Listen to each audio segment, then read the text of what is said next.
దేవుని పరిశుద్ధ ఘనమైన నామమునకు మహిమ కలుగును గాక.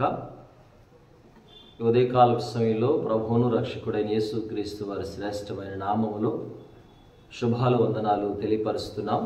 ప్రియ దేవుని బిడ్డలారా గమనించండి, ఉదయకాల సమయంలో దేవుని ఆశీర్వాదాల కొరకు, దేవుని వాగ్దానము కొరకు ఎదురు చూస్తున్న బిడ్డలందరికీ దేవుని పేరిట మరొకసారి ఆశీర్వాద వచనాలు పలుకుతున్నాను. దేవుడు మిమ్మల్ని దీవించునుగాక.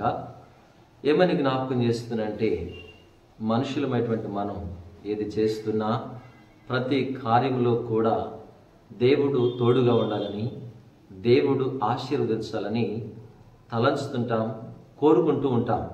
అయితే ఈ దినం దేవుడు మనకు ఒక వాగ్దానం ఇస్తున్నాడు.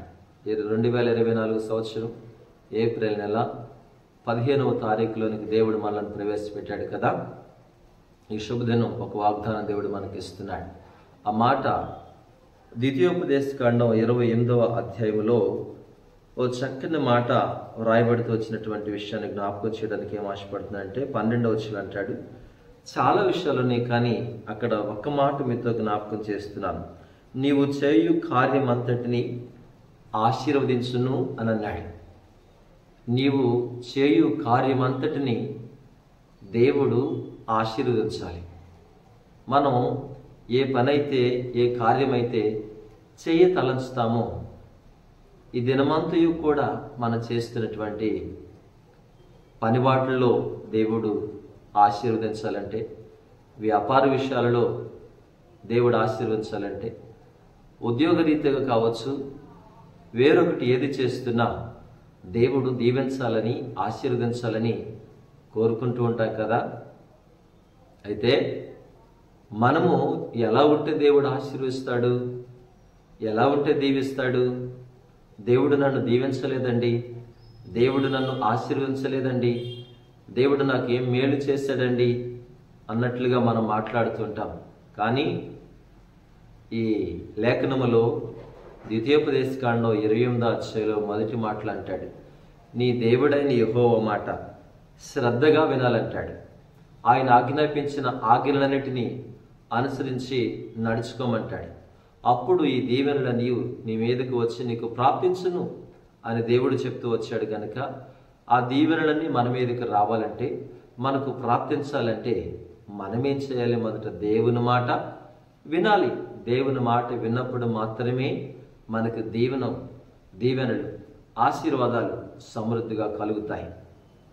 చదువుకుంటున్న బిడ్డలు ఉన్నారు.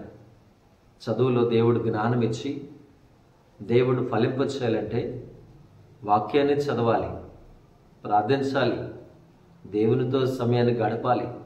నేను అంటున్నాను, ప్రతి వ్యక్తి వ్యాపారం చేస్తున్నా, వ్యవసాయం చేస్తున్నా, ఉద్యోగాలు చేస్తున్నా, చదువుకుంటున్నా, ఏది చేస్తున్నా కూడా మొదట దేవుని మాటను వినాలి. ఉదయకాలం లేవగానే దేవుని వాక్యాన్ని చదివి, దేవుని మాటను విని, ప్రార్థన చేస్తూ దేవునికి నువ్వు చెప్పాల్సిన విషయాలు చెప్తే దేవుడు నీ మాట వింటాడు.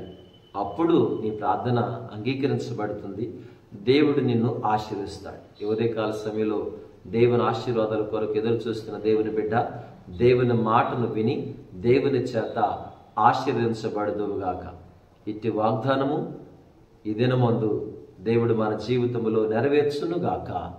ఆమేన్. ప్రార్థన చేద్దాం. ఆశ్చర్యకరుడా, మీకు వందనాలు, స్తోత్రాలనైనా.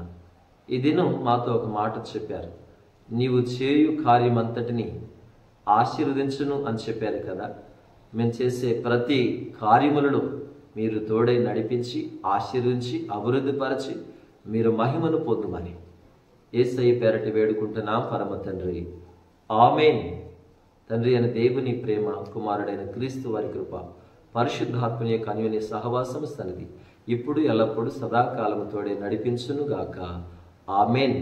ఉదయకాల సభలో ఇదనమందు పుట్టినరోజులు, అలాగే పేలు రోజులు చేసుకున్నటువంటి బిడ్డలకు శుభాకాంక్షలు తెలియచేస్తూ దేవుడు మిమ్మును, మీ కుటుంబములను దీవించునుగాక. అందరికీ వందనాలు.